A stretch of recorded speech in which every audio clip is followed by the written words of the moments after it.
In recent weeks, I've been so busy jarring the tomatoes that we produced over the summer that I realized I'm getting behind on starting our fall and winter garden. So, in this video, I'm going to go over the reasons I prefer to start our fall and winter garden indoors and under grow lights. I'm going to go over the crops that I've selected for this upcoming season, and I'm going to give a brief tutorial on starting seeds indoors. Nothing really groundbreaking there, might be more of use to beginning gardeners than veteran gardeners, but I have a couple of just quick tips that I think make the whole process just a touch easier. So let's get into it. So the first reason that I tend to start our fall and winter crops inside is in late August, early September. A lot of prime real estate in the garden is still taken up by um, uh, our summer crops, which are still producing. For example, my San Marzano tomato plants here still have nice big clutches of fruit on them. Definitely not going to, cut these down before they have yielded pretty much all that they can possibly yield. They've been such good plants. If I wait until my summer crops have yielded everything that they're going to yield before starting any seeds, there's not really going to be enough time before the day length drops to the point where things grow so slowly that we won't be harvesting anything over winter. It'll just kind of slowly grow until spring. The second big reason I like to start my fall and winter crops indoors and under grow lights is here in the Sacramento Valley, September is still a really hot month. Last year, our worst heat wave of the season occurred in early September when we were having daytime temps top out in the 110 to 115 degree Fahrenheit range. It was miserable. I couldn't imagine having gone out in that and then direct sown these cool weather crops. Worst case scenario, beyond them even not being able to germinate, is they do germinate, then the temperature increases, goes way up. The soil, top layer of soil dries out, and the tender little seedlings then just dry up. So it makes more sense to start them inside, let the plants get hardier, bigger, more established before putting them in the ground, and also give the weather a little more time to cool down. Usually by late September and early October, usually by October 1st, the weather is much more temperate. We might still have the odd 90 some odd degree day, but for the most part, the worst of the summer is over. So then that begs the question, as you can see here, all of these varieties, all of these plants that I'm going to be starting are pretty cold tolerant. The broccoli, chard, cabbage, that those can all withstand temperatures down into the upper 20s Fahrenheit. So why not just wait until after October 1st and direct sow them? Well, then you get into an issue with the length of day. As we get, of course, later in the year, the length of day shortens, and crops just aren't getting as much sunlight as they do in the summer. And that means, of course, that plants grow a lot slower over winter than they do in the spring and summer. In the spring and summer, your days are getting warmer and longer and more conducive to uh, growth, rapid growth. In the winter, the opposite occurs. Things really start slowing down. So the days to maturity that you see printed on the back of seed packets like this, like these broccoli, say 50 to 85 days. Um, in the winter, that is 85 plus days. We'd be lucky if, uh, 90 to 120 days after seeding them if they're actually flowering, heading, and ready to be picked. So that's why, you don't want to necessarily hold off until outdoor temperatures are more agreeable to direct sow. Again, I can set them up under grow lights. I can give them 15 to 16 hours a day of good grow light energy, and I can give them a jump and give us a jump on when we can actually harvest. So now I'm going to go hopefully briefly over what I am deciding to grow this fall and winter and why and kind of how I strangely categorize my crops this year. So in this frame, I have relatively cold, frost tolerant, um, crops that do well when transplanted from reusable plastic starter pots and cell packs. Um, so I have chard, just a little bit of that. We don't eat a ton of it. We like it when we eat it, but we're not going to, eat bales of it in a winter. Also, it is a cut and come again crop, so a few rows will really do what we need to do. Um, Three varieties of broccoli. We do eat a ton of broccoli, and I've made space for 60 plants at a time in our garden beds. So, really hoping that the broccoli does well this year. Cabbage in the lower left corner there. We typically, this is, I'm giving cabbage another try this year. Most years that we've tried it, whitefly and cabbage worms have absolutely decimated it before we were able to get anything out of it. So I'm going to give it another go, hopefully be a little more aggressive in our pest control efforts. But we've got Napa cabbage and red cabbage. Again, because I don't know how well it's going to do for us here, I'm going to just do a couple of rows of each. Not going to take up a ton of real estate with that. Ditto for the Brussels sprouts.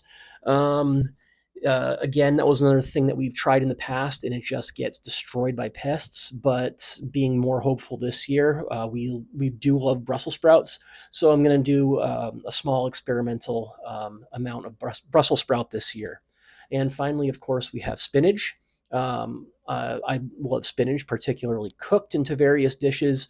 So, devoting, at least a good 4 square feet or better to spinach. Up next are plants that typically are a bit prone to transplant shock, that maybe they don't transplant very well, but I still need to give them a jump on the season, so I need to find a way to start them inside anyway.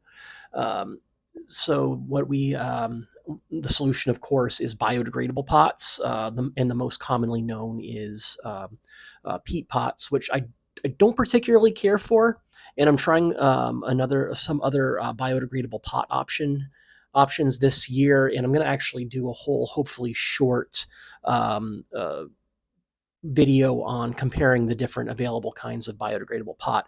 Anyway, the idea is that you start them in the biodegradable pot, and then when they're big enough, you just pop the whole pot in the ground, thereby avoiding, disturbing the roots and shocking the plant. Um, I've had, some success doing that in the past, particularly with the turnips and the beets that you see here. I'm particularly curious about these potatoes that I'm going to be starting from True Seed. I forgot that I have these. I must have impulse bought them in a seed shop at some point and just forgot about them. I've never started potatoes from True Seed before. Of course, usually when you're starting potatoes, you use a seed potato, an existing tuber that started to sprout, or also known as chit.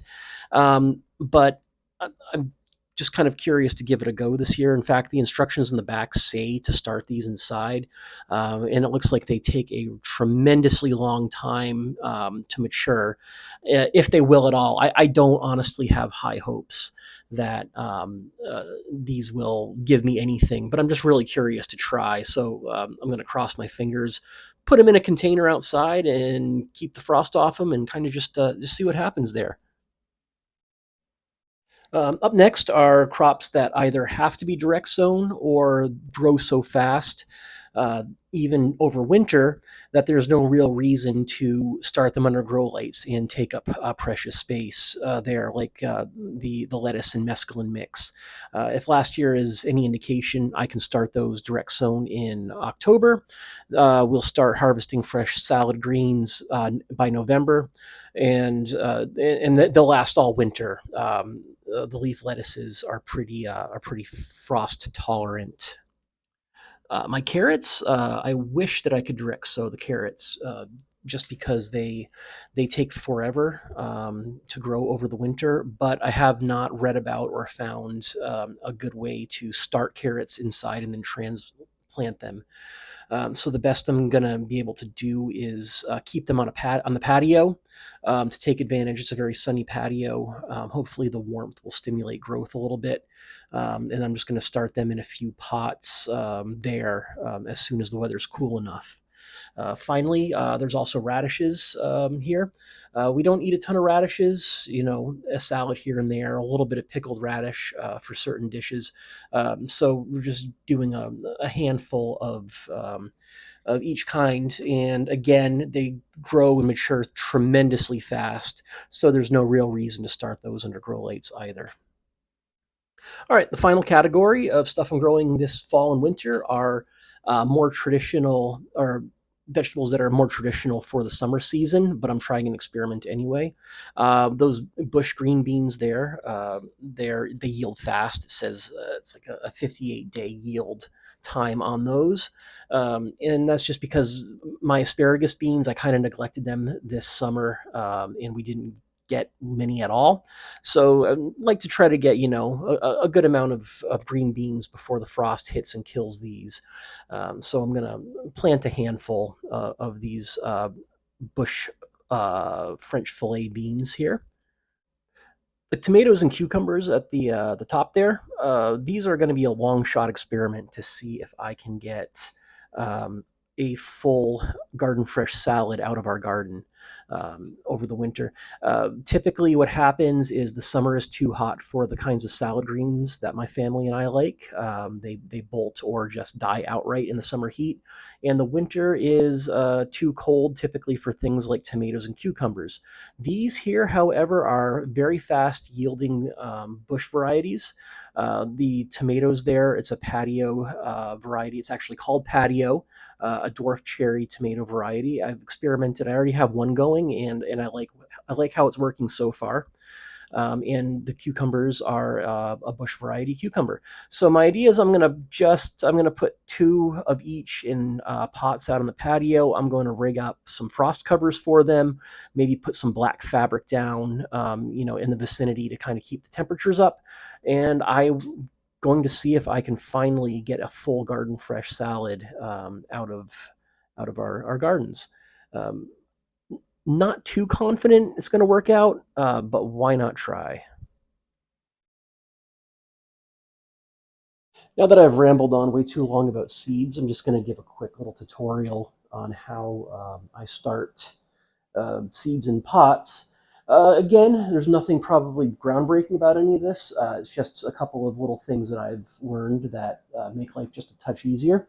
So the first thing that I like to do is I like to take my seed starting mix and run it through, say, about a quarter-inch hardware cloth or some kind of similar material that can strain it. The reason is that often potting soil, especially the cheap stuff that I buy, has sizable chunks of wood in them and other debris that are uh, kind of big, and these will actually make it really hard to um, work your seeds around. So I like to, for starting purposes, first a little extra work, but it makes life a lot easier to just run it through some kind of sieve. It makes it a whole lot finer, a whole lot easier to work with. The other little tip that I highly recommend is to water your starter pots after you fill them. Water them before you try to plant your seeds. And the reason for this is, and I don't know if it's going to show up on camera as well, potting mix is actually, when it's dry, pretty hydrophobic.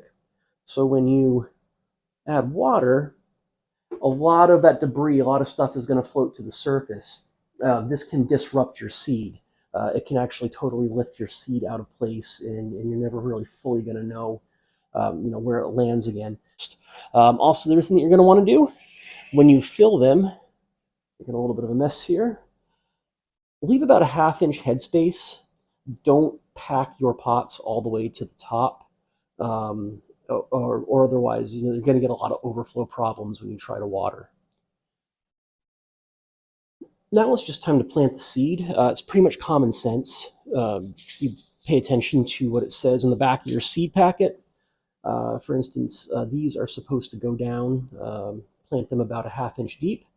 To help facilitate that, I just made a makeshift depth gauge out of a pencil. I burned a couple of hash marks in it at a quarter-inch and then another one at half an inch. So we're going to use the half-inch, and I'm just going to go in